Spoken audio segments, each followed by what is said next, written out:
Welcome to the 5th Political Studies Association Teaching and Learning Network webinar on teaching politics online. My name's Donna Smith from the Open University and I'm co-chair of the Teaching and Learning Network. As you all know, most universities have had to move their teaching offer online due to the current pandemic situation. And this has led to kind of various challenges, such as getting to grips with technology, understanding online teaching, and how to create a student community at a distance, as well as some opportunities perhaps as well, such as the chance to do things differently, build on best practice, and teach students asynchronously. Now, what we've called kind of the immediate crisis response phase has passed. Perhaps it's a good time to reflect on best practice in teaching online, what's gone well, what hasn't gone well, what the issues are, as it's likely that many of us will do more online teaching in the future, either in response to the coronavirus or because our teaching and learning models need to change to reflect the situation, but also student demands and student needs.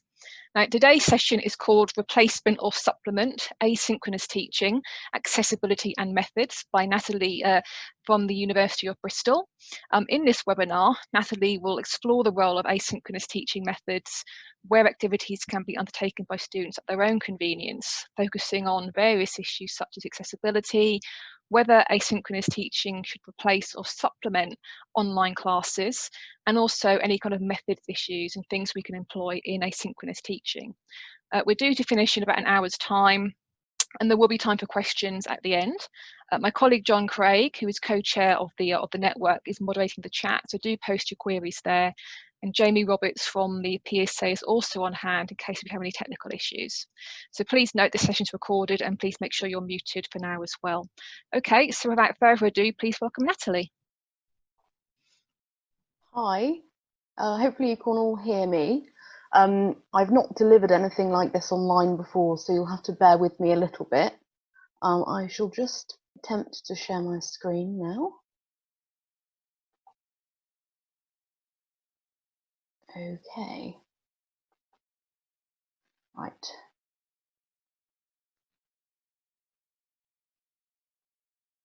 Okay. I've tried to set this up so that you can still see with the little video in the side, so hopefully that's worked there. Okay, so hello and thank you for coming along to my session. As Donna said, I am Natalie Jester and I'm based in the School of Sociology, Politics and International Studies at University of Bristol. And today I will be talking about asynchronous teaching methods. I've come to this through a bit of an unusual way, in that I am not currently the unit owner of the units that I teach on.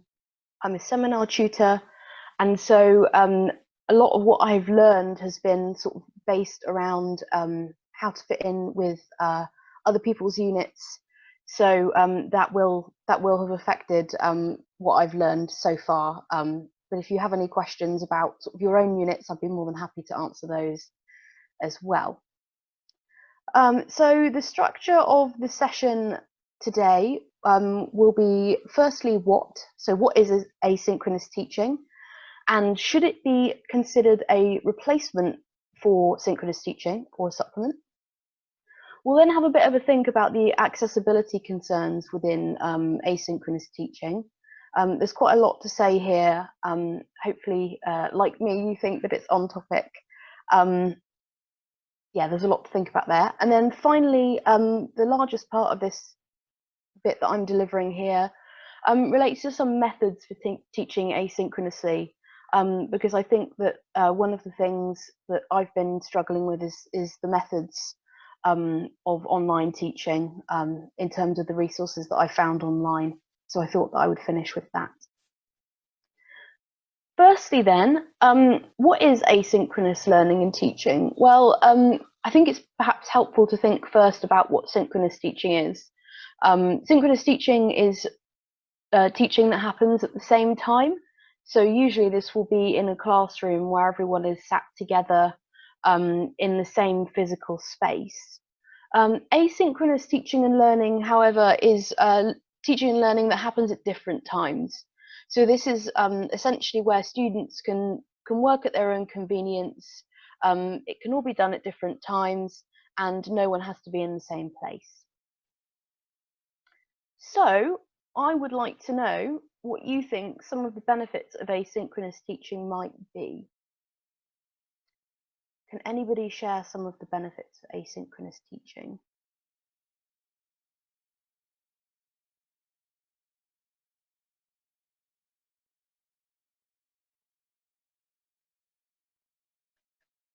Okay.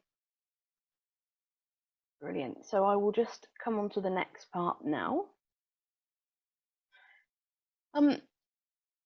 So when we're thinking about asynchronous teaching, I think that it's helpful to start by considering whether or not this should be a replacement for synchronous teaching, or whether we might want to use it as a supplement instead.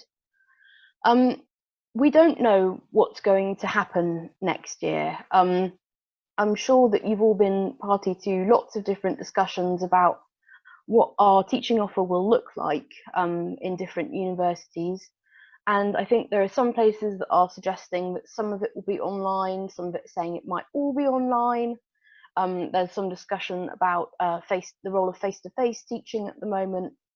We don't really know what's going to happen. And so one of my arguments here is that it's helpful to consider asynchronous teaching early at this point, to think about what we might do based on different scenarios that we might think about over the summer. So what happens if you're suddenly told to take everything online? It's good to be thinking about that sort of thing now. When you're thinking about this question, it really does depend exactly what you're needing to do with your teaching. So for instance, one of my colleagues runs lots of simulations with her students. So things like the United Nations, or thinking about a vote in the US Congress. And when she's doing these activities, it's much easier, and there's a nice sense of sort of team building if you can do that in person, synchronously at the same time. So it might be the case that for those particular activities that she's doing, that it wouldn't necessarily be appropriate to have asynchronous teaching as a replacement for that. But it might be the case that she might use some other things to supplement that particular exercise. So it really does depend exactly what you need to do. It also depends on what systems you have in place at your university as well, and how much, what the capacity is of those various systems. So for instance, with respect to synchronous classes, you need to buy a particular license if you want to run Zoom meetings over a long period of time. So it's about thinking about what you need to do and what you have available to you. I also think that it's important to consider that asynchronous methods can supplement face-to-face teaching as well. So we don't have to think of this as an either-or thing. And it might be the case that if things do eventually go back to normal, that we might incorporate some asynchronous methods for reasons that I will talk to you about in a second. So I think one of the main reasons for me for incorporating asynchronous teaching in our methods is that it offers us a huge amount with respect to accessibility. If we're thinking about people who might not be mobile, people who might struggle to come into university, for example, it offers us an opportunity to support those students by delivering asynchronous online teaching. It helps them to engage a bit more. So I think there are lots of benefits with respect to asynchronous teaching.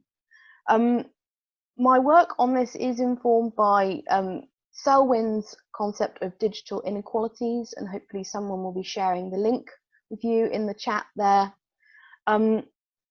Selwyn talks about the fact that when we're thinking about the digital realm, we often assume that that it's all completely level now, that everyone has the same access, the same ability to engage, but that isn't really the case. And so it's important to think about accessibility when we're thinking about our asynchronous teaching. And specifically how our individual students are affected. Our students will be quite diverse between institutions, between different programs, perhaps even within the same program, but within different units. You might have a different sort of student on there. So it's really, really important to think about how your students are affected and how asynchronous teaching might be helpful for them. So I'd just like to give you a minute or two to type in the chat box some accessibility issues that you might come up against within online teaching. Perhaps you might also share whether you think that asynchronous teaching could help with any of those. So I'll just give you 30 seconds to a minute to type in the box there.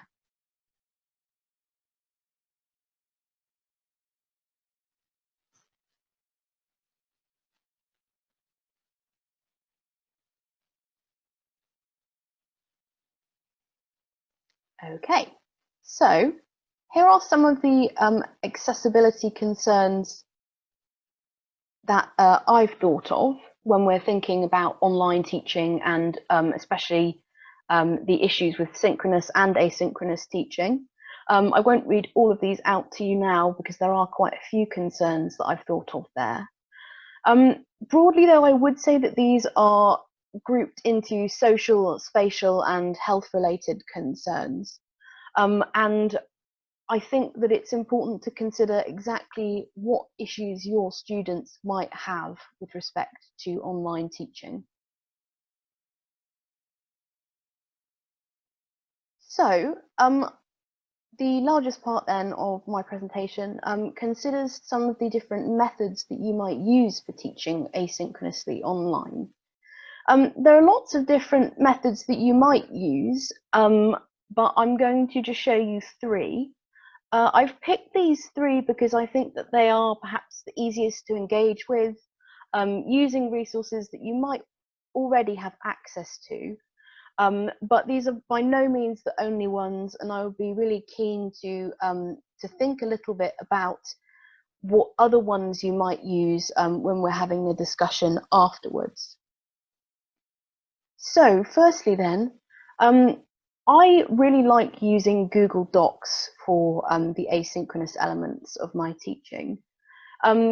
Google Docs are essentially an online version of Microsoft Word. You can, use all of the same functions of Word. But the great thing about this is that students can fill these in. So I put my handouts on Google Docs. And I will show you an example in a second. I'll put my handouts on Google Docs, and students can fill these in, and then you can leave comments for them on the material that they've filled out. So I think it's important just to stress here that asynchronous teaching does require engagement of different varieties, and I think that this is a nice way of engaging with students who might not be able to attend Zoom classes, for instance. So that's what I've been offering for my students who haven't been able to participate via Zoom. They can use this as a low bandwidth option if they're struggling to get an internet connection, and they can fill it out at their convenience. They don't have to do it all in one go, and then we can have a dialogue over the comments. So hopefully you can see there. Move that up. So here's an example of one of my handouts here for the week on democracy and nation.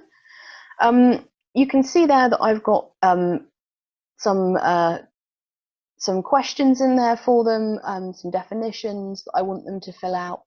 So the students can type in their answers there, and then on the side I can offer comments to them around what they've said, and they can reply to my comments. They can ask me questions over the comments, and it's really, really easy to use. All you have to do is get your students to copy your handouts to their own Google Doc, and then they can send you a link to that, and you can both comment on that, provided they have opened the permissions. Okay. However, I think the element that I'm most familiar with here is the online resource repositories. I'm a big fan of these because they are a really good stretch activity for students who want to do more. So again, I'll show you an example in a second, but if your students are the kind of people who will do all of their reading, and they'll come to class and they'll ask you questions and they want to do extra afterwards, you can send them to your resource repository and they can have a look at all of your extra resources on there. Donna mentioned at the start that there are lots of advantages, hopefully, to online teaching. And I think that online resource repositories are a really good example of that, because you can provide your students with lots of different media you might not traditionally use in your classroom.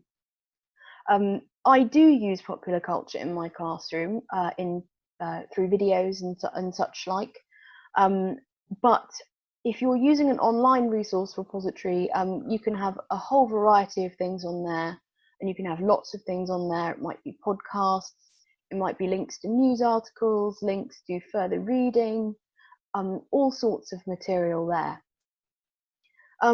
It's also free to use websites like Blogger or WordPress. I really like Blogger because I find it to be very simple to use. It's essentially a lot like a Word document, and again, I'll show you an example in a second.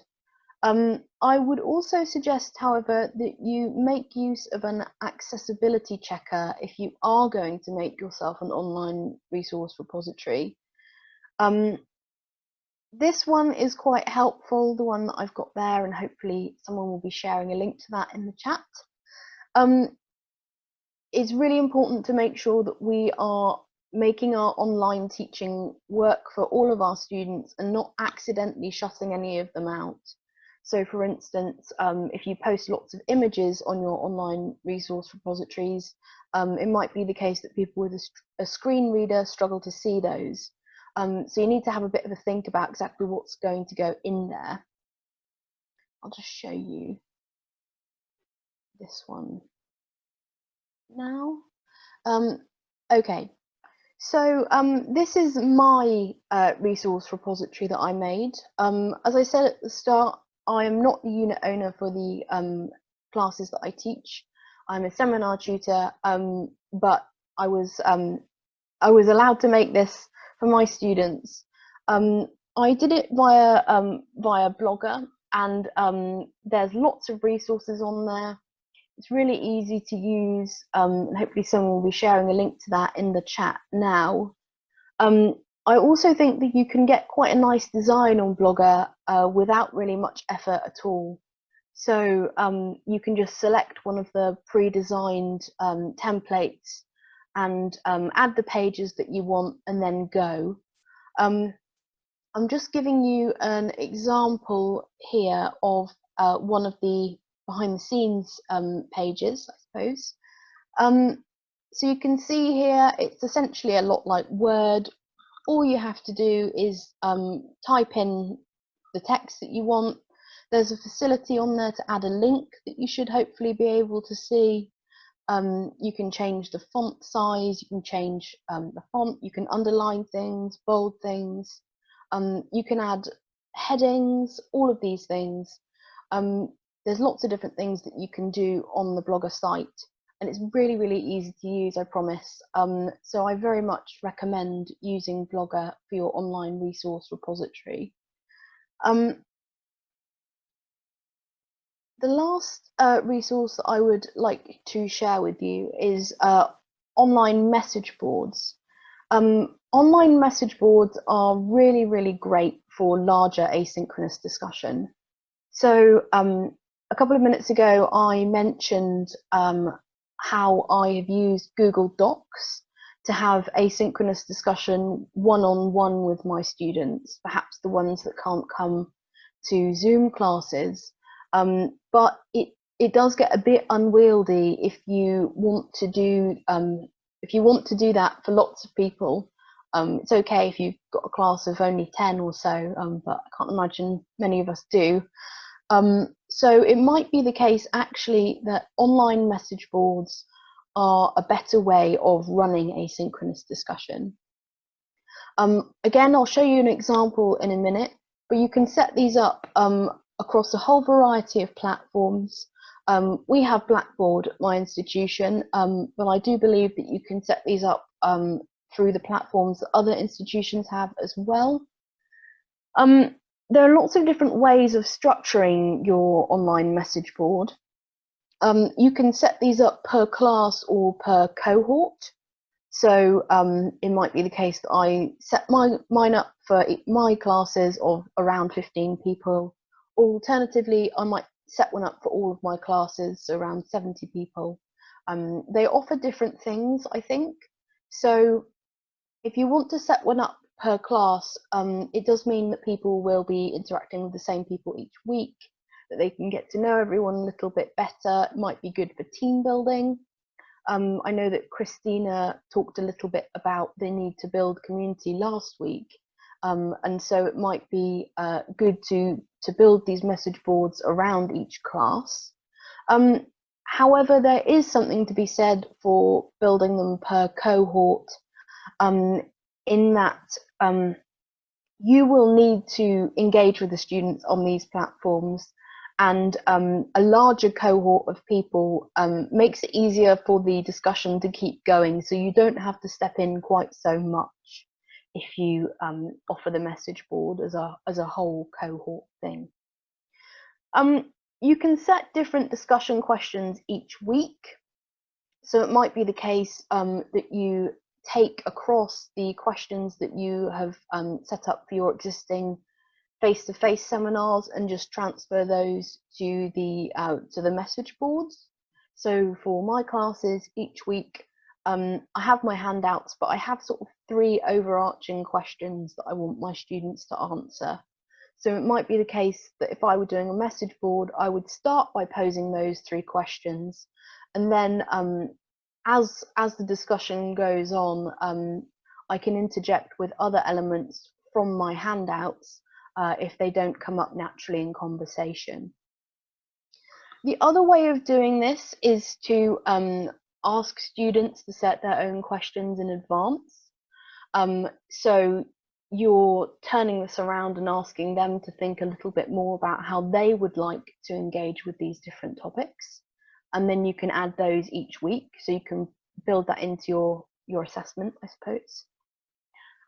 The other option is to let your students post whatever they like with you moderating. There is a little bit of a risk with that they choose not to post anything, or that they might potentially post something inappropriate. So again, I would like to reiterate that you will need to engage with them when you are using this particular method. So I'll just show you an example, show you what that could look like. I've just blurred out the authors there. I've taken the first couple of posts from one of the message boards for one of the units that I teach on there. This is the one where students could ask their own questions. So what we did for this particular message board was to have one board set up where we asked them questions each week, and another board set up where they could ask their own questions. And one of the interesting things to come out of these questions is that a lot of them were around assessment. So it was about showing us the things that perhaps we hadn't made as clear as we could have done. And doing it this way, doing it publicly, means that students can just look at the questions that other people are asking. They don't all need to be sending you emails about the same subject. Okay. So, how do you know whether you should use asynchronous methods in your teaching? Well, for me, this whole discussion sort of started in my mind when we moved online very, very suddenly, and I realised that I didn't know exactly what situation my students were in. Obviously, I know them very well, but everything changed very quickly, and I wanted to feel a little bit more confident in making sure that I was making the right decisions. And so what I decided to do was to survey my students. I've never done this before, but it occurred to me that it would be a helpful thing to do in this case, because everything was so different. Hopefully the link to my example survey is being shared in the chat there for you. So just a couple of screenshots for you there. The online learning survey that I set up for my students, I will admit that I spent quite a while thinking about what questions to ask them. But once I'd done that, it was really, really easy on Google Forms. It took me about 5 minutes to set it up. With respect to each of the questions, you can set different answer types. So you can see on the screenshot there, there's an option for short answer text, for long answer text.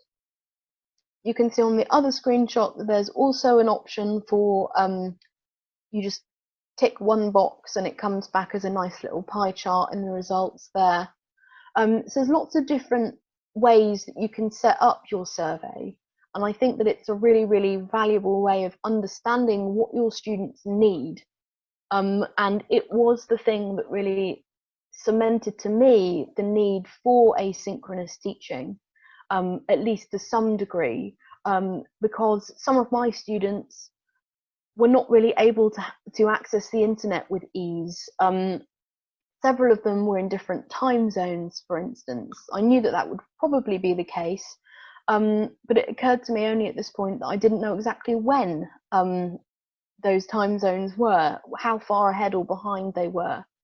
So this survey was really, really helpful for me in helping me decide that I needed to use asynchronous methods. And I think that it would be really helpful for each of us to survey our students in some way. Not exactly sure what that will look like for each of you. It might be the case that you do it at departmental level, because everyone will be going into new classes at the start of the year. So there's lots of different ways of doing that, and I'd be happy to talk a little bit more about that in the Q&A. Some key takeaways from this, that it's really helpful to ask your students exactly what they need. And it might be the case that it persuades you that you need some asynchronous teaching, or that all of it has to be asynchronous. If they all have bad internet connections, for example, you probably will need to do some asynchronous teaching. Again, this is where the survey comes in, but try and anticipate your student accessibility needs in advance of class. It will make your life a lot easier. And again, asynchronous teaching is really good for that. And just as a sort of wider principle for all of this, to share your ideas and your problems and your resources with other people, like through these webinars that the PSA has been offering. There's no point in reinventing the wheel. There are loads of really great resources out there. I'm happy for all of you to take all of the resources that I've given you there, to use templates, all of that. Share your ideas, and hopefully things will be good at the start of the next term. We'll feel quite well prepared for that. So that is the end of my presentation. I will just stop sharing there. In the last one of these, we had lots of great comments and questions in the Q&A. So does anybody have any comments or questions? Yeah, Natalie, we've had quite a few comments and questions coming through. That was a great presentation, thanks. And it's you've really got a range of thoughts coming from colleagues. The first one, I think early on you skipped over a slide about student accessibility. Just want to go back and tell us a little bit more about that in a bit more detail, because I think that was something that a lot of colleagues were interested in. Yeah, sure. So the easiest way of doing that is probably to share my screen again. Yeah.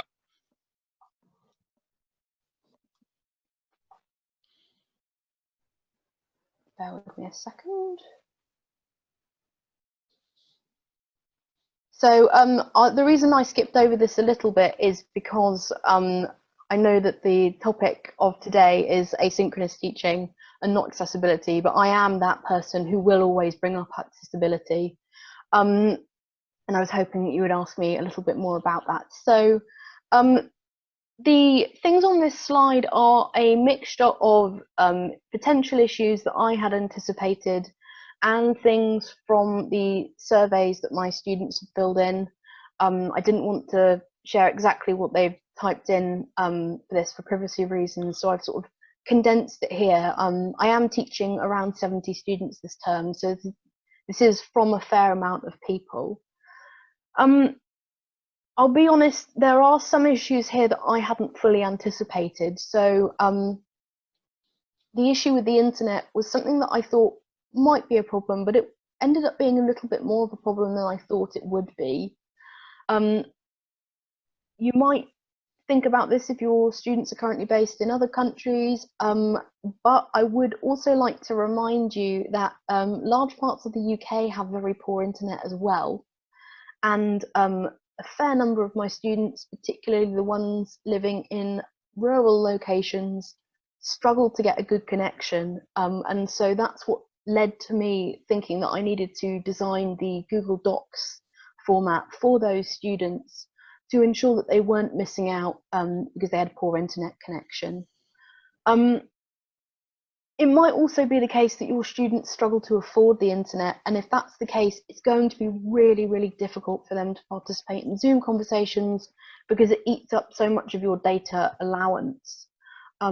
So asynchronous teaching is a really good way of mitigating that as an issue because it is typically much lower bandwidth. There's also a whole other host of issues that I think COVID-19 has brought up. Your students might have it. Some of my students have had COVID-19.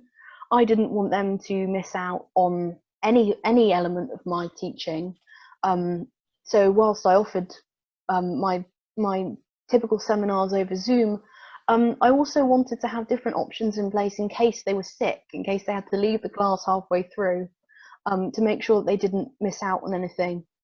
It's also aggravated a whole load of other issues that have always been a problem but are exaggerated at the moment. So things like caring responsibilities, other disabilities that might be aggravated by stress, for instance. It's thrown up a whole new dimension to existing inequalities. So I think that it's really, really important that we think about those as well. I will stop sharing my screen there. Thanks, Yeah. Natalie. We had a question about how had you used student feedback to shape your approach, which we was asked just literally before you then talked about student feedback and how you'd gained it, and I think that was really interesting. But one question that came through, I suppose it's always a problem, isn't it, in terms of when you ask for feedback. One is getting the questions right to get the feedback, but the other one is the question of, do the students necessarily have the information and the knowledge they need to give effective feedback? And I wondered whether there were any issues there that kind of students flagged or didn't flag that kind of came out as key issues that you needed to look at and work through. I think it's important to return to the fact that we are very much doing emergency online teaching at the moment. And while certain institutions, the OU being one of them, are experts in this, at the moment it has been a bit of a rush. And so I think that we are all sort of doing our best to think about these things as the issues come up. My students didn't flag any particular issues in the feedback that I asked them to provide. I know not all institutions are currently asking for student feedback, and it also seems to vary between departments. So again, it might also be helpful to use Google Forms for that as well. But my students didn't have any particular issues with what I'd done this term. And I think that it will help to spend some time over the summer talking generally to students, talking to our colleagues to think about this in more detail, ready for the new term. And hopefully by then students will have also had a chance to digest what has happened this term, and they can tell us whether there's anything that they wanted to share that they forgot to share at the end of last term. So essentially it's a strange time, and I think that it will be students will find it easier to think about the questions and comments that they have around our delivery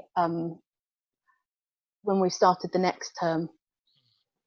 I suppose following on from that, I suppose the other way that you get student feedback often when you're teaching is the sort of, you can tell whether students are engaging in discussion and look enthusiastic and say things, etc. And other times things perhaps don't seem to work as well. I just wondered, in terms of the different tools you've used, and you've used a great range of different tools there, were there any that you felt worked particularly well with students, or worked particularly well with different types of student, or students with different sorts of interests as well? Were some tools better for some jobs than others? I think this comes back to what Christina was saying last week around student engagement and how it can be harder, as you say, to measure that when you're not looking someone in the face. I was able to offer students the online repository quickly because I had already made them for some of the units that I previously taught on. And they were used a lot as a supplement by my students. So I could see there in the two repositories that I made for my students over 2 or 3 years, there were around 5,000 page views of those. So they were clearly being used. And I think that that's one of the helpful functions of Blogger, is that there is a statistics option on there that you can look at that will tell you how many people are looking at, but also what they're looking at. So for instance, I could see that a lot of my students were really engaged in gender, for instance. That was one of the ones that, that had the most page views.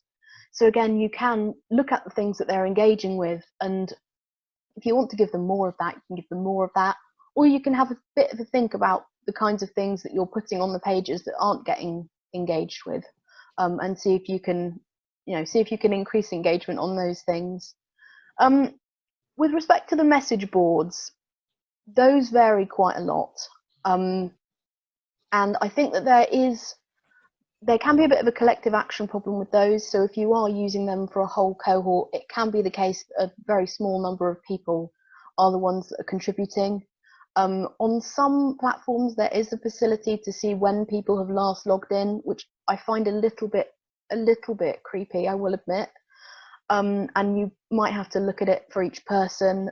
So there are sort of issues there around monitoring and around who is engaging with the message boards. And it will also depend to an extent how much effort you're willing to put in to engage the people that aren't saying very much. In class, I sometimes say, can we hear from somebody we haven't heard from yet? So there are options for trying to get people engaged, and they work differently for different people and different units, I think. Yeah, and we did have a question earlier about that kind of thing with discussion boards, that sometimes you set up a discussion and it just goes silent and no one wants to engage. But that's helpful in terms of some of those ideas there. You picked up there in terms of some of like the privacy issues in terms of collection of data and monitoring of data. And obviously each university looks at these things slightly differently and takes different approaches. I wondered if there'd been any guidance at your university about the question of use of different platforms. I know some universities sort of take the view that it's only, if you like, the official ones the university puts in place and the VLE and everything has to go through that, and others take a different approach. I wondered if you had any guidance on that or experience of discussing around that. The short answer is not very much, to be honest. I think this is something that universities will have to think about. I'm not sure exactly where that sits on their list of the many things that they need to do at the moment, but universities will have to come up with some guidelines for us at some point around how to use these platforms, if we're allowed to use these platforms, all of that sort of stuff. And again, to stress that this is at the moment an emergency mode of teaching. We have to use the summer to think about all of these questions. Hopefully that doesn't mean that people will be brought back from research leave if that's what they're currently doing. I think this is something that needs a lot of further thought, and particularly a lot more guidance from further up the tree. I'm just a seminar tutor. I'm very definitely not at the top of the tree. I think that senior management needs to be making these decisions so that they can give us some guidance on that. Okay, a couple more questions just come in. I'll take them in no particular order. Yeah, question about use of blogs. A question: I was wondering if your students contributed to the blogs you created with entries and assignments. Are the blog platforms just a useful way for you to put up content for them to read, or is there a more interactive element going on there? So the blogs were designed for simply as repositories for my students to access materials, because I'm teaching on other people's units, and so I don't get to design how students engage at that level. On some of the units that I only recently joined, we are having discussions around how to use these blogs to get students to post on there. Because one of the assessments is a blog post, and so it does strike me that it would be a good thing to do to put them online. I very much like that idea, and provided the students know that you are just going to be putting their work online, it doesn't necessarily have to involve a lot more effort on your part, and it is something that students can take away and show people that they've done with their degree. It's a lot harder to show them an essay, to show other people an essay, but it's the kind of thing that you can link to. And yeah, I really like the idea of getting students to participate in writing blogs. I'm very much in favour of that. Okay, and another question also kind of around the kind of the online experience. Somebody putting the question that kind of they're keen on using it, they've been using it, but they've also had experience that when they've set up some of these things, students then haven't necessarily attended online classes or engaged with those resources. I wonder how much of an issue you found that, and any sort of top tips of how you can, if you've set something up and there isn't engagement, how you can kind of try and generate greater engagement on that. I think there are a couple of different ways that can be done. You can weave it into course design. So it might be the case that if we are teaching online next term, that as part of the requirements for the course, that you tell students each week they have to post a question for discussion, that they have to participate on a particular week, that sort of thing. So you can weave it in that way. You can also you'll be able to begin your classes next term by saying, I expect you to participate in these things. Whenever I teach, in the first week, one of the first things I do is tell my students what I'm expecting of them, that I expect them to turn up every week and that I expect them to do the reading every week. And again, with the move to online teaching being so sudden, I think it's been quite difficult to convey our expectations, because I'll be honest, I'm not entirely sure that we've always known what those were ourselves, given how quickly it's all happened. So I think that you can also begin by establishing you expect students to engage. It might also be the case that students have a very particular reason for not engaging in different formats. It might be the case that some students are concerned about their writing, but potentially if they're dyslexic, or if they have English as an additional language, it might be that they're a bit nervous to participate. So it's also a case of engaging with them regularly throughout the teaching to find out what those sticking points might be, and spending some time reassuring your students that it's okay. I think that's what I'd say to that. We had one question pointing out that there's almost a problem sometimes, I suppose, because so many of us have spent so long doing face-to-face teaching. If we always compare what we do online to what we can't do face-to-face, we start off with a deficit model. And I suppose in your experiences so far, I wonder if you could pick out some things that you've been able to do online that you could never do in a classroom, and things where online is actually an advantage and opening up new possibilities and exciting ways we can do things. What's your thoughts on that? So I think there are two broad advantages. The first one that I mentioned earlier is around accessibility. Um, Disabled students have been advocating for a very long time to have distance learning, for instance, and I know that some institutions have been quite reluctant to engage on that. And I think that the move to online teaching has been positive for many of those students because they've been able to engage a lot more. And I think that asynchronous teaching adds another layer to that because it means that then, you're not expecting them necessarily to sit there for the whole hour. They can, if they're in pain, for instance, they can go away and come back again.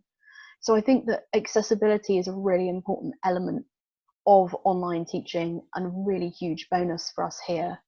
The other element, I think, is the range of media that we can get students to engage with.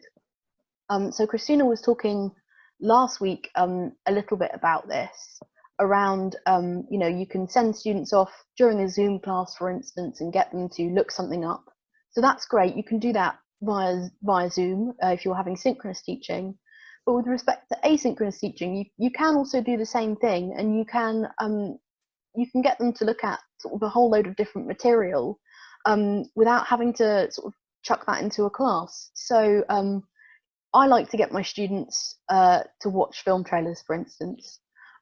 So I teach one of the units is political theory. I'll give them, for the week on power, I'll give them a trailer for Mean Girls and then something more conventionally political, and ask them to analyse that. Well, it's a lot easier to do that if you're doing it asynchronously because people can watch it at their own convenience. If they're, again, if they've got difficulties understanding it, they can pause it and rewatch it. They've got time to pause it to make notes, all of those things. So I think the range of media open to us with online teaching is a real plus here, and it's especially the case for asynchronous teaching because students can engage with it as much as they like. I'm quite aware that my students are using all of the materials that I'm giving them at the moment because I can see that they are, but also they're telling me that they are. So I think that they enjoy the wider range of materials that they can use at the moment as well. Excellent. A question that kind of carries on from some of these points. I think you were saying earlier, you're teaching often in sort of module teams. And what are the issues and difficulties with coordination in that? Because I'd imagine that if you've got perhaps one lecturer and then 2 or 3 people doing the seminars as part of a team, trying to ensure that all students have access to if equivalent or similar kind of resources might be a challenge. I wondered how you would work through that. So I'm a really big fan of sharing resources, hopefully, as you've guessed. I think that it's really, really important for team teachers to stay in touch with each other. Where previously it might be the case that you can all go for a coffee once a week, it is harder. It is harder when you're teaching online, and you do have to put more effort into making sure that everyone stays in touch. I mentioned about setting expectations for students, but I think it's also really important to set expectations for the people that are teaching on the units that you're teaching on, and that everybody knows what's happening. And yeah, to share resources, to stay in touch, to make sure that everyone knows what's happening, and that all of the activities are designed to meet the aims of the unit. I think that there is a question around equivalence and around how much variation you are happy for your seminar tutors to have in their teaching. In some cases, people will give out handouts to their seminar tutors to work with. In other cases, they let you do broadly whatever you like. I think that people need to think a little bit more about how much variation they're happy to have, what might be equivalence, all of that sort of thing.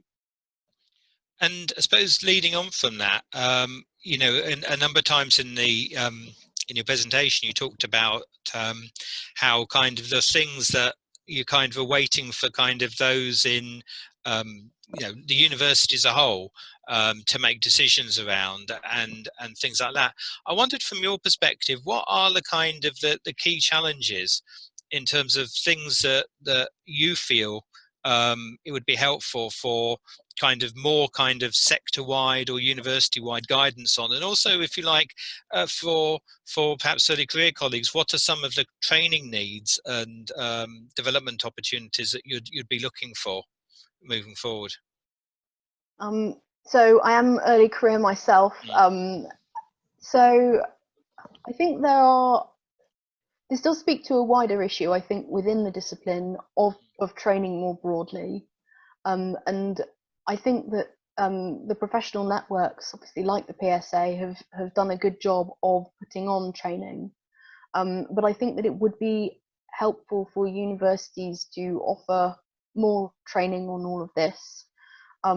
Not just on how to use the platforms, but also how to design classes for these platforms as well. It might be the case for some classes that you can just, take it as it is and plop it online easily somehow.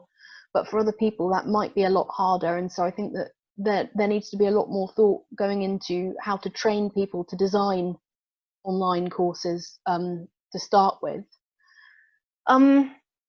In terms of guidance, I think this is really difficult because there's going to be so many different voices involved, and I think for the senior management of each university, there's going to be lots of different subjects involved as well, and I think that it's important that senior managers trust the people on the rungs below them, like the heads of departments, to be talking to their more junior staff to see what they need and to feed that upwards, so that the guidance is really tailored to what each department is actually doing. There's so much variation, and there's a huge amount of variation, and a lot to think about, and I think that it's just important to communicate really more. Excellent. Another question has just come up about assessment, because clearly, we teach, but often students in their learning will focus on those bits of learning that will particularly help them to do the assessment. I wondered whether you've sort of come across that very much in this, and how you've tried to perhaps engage students in a way that contributes to their assessment, or questions to come through from students about how this learning relates to the assessments that they will be working on. So I can say a little bit more about my teaching more generally and not just asynchronously. I have been supporting my students by doing remote writing retreats using the Pomodoro technique. So I get my students to sign into the session on Blackboard. We all introduce ourselves, say what we'll be working on. They all set their own tasks. I'm also working myself at this time. I found these sessions really helpful for me too. I set my timer for 25 minutes, turn my microphone off, and then I'll tell them when the 25 minutes is up. We'll have a talk about what we've achieved, and then we'll do another one. So it's the Pomodoro technique, named after the shape of the kitchen timers, the tomato timers.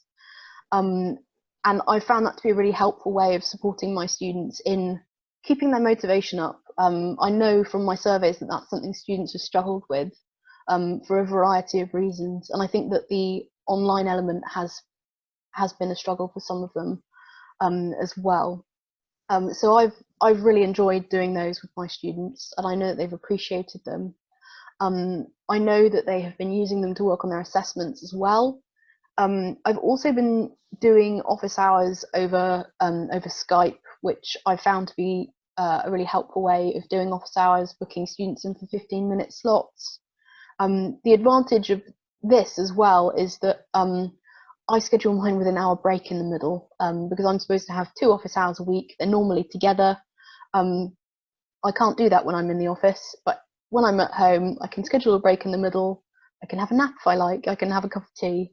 I can use the online situation to my advantage there in how I design my support for my students.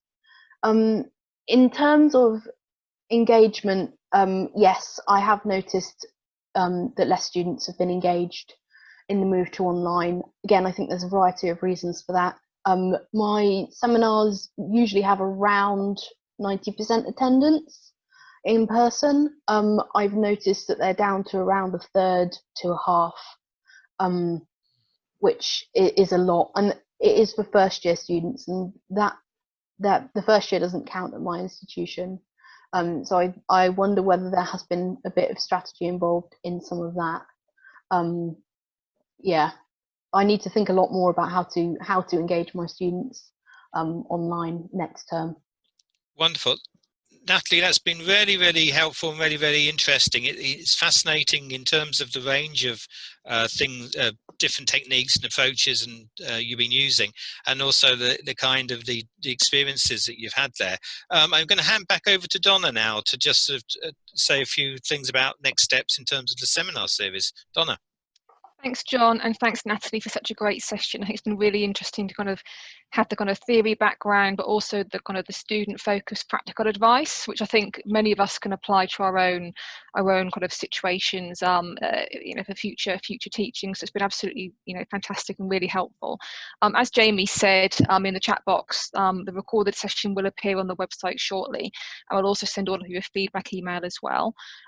Do spread the word about our webinars. They are open to anyone to attend. And if you want to carry on the discussion via Twitter, please do. If anyone had any questions that weren't answered, I'm sure Natalie will be happy to answer them online, and I'll link her Twitter account onto our Twitter account as well. Tying in what Natalie said about training, we do actually plan another set of webinars in conjunction with Visa in July and August, and we're going to focus in particular on online teaching, but also module design and production. So it's going to be a really kind of key focus on this area, as we felt that, you know, many colleagues would welcome more guidance in the run up to autumn teaching. So do keep an eye out for information about these module design and production focused webinars. There should be some news coming out in the next couple of weeks about dates and times, etc. Also, do give us feedback about anything else we could cover, and also if you want to kind of help us run a session, we'd be welcome to hear from you, as well as the summer sessions on module design and production. In the autumn, we plan some more general sessions about teaching, not just online teaching, but teaching and learning more generally. So we'll be happy to get any feedback there as well. So once again, thanks for coming. Thanks, Natalie. Thanks, John, and thanks, Jamie, for all the tech stuff. And have a nice evening. Thank you.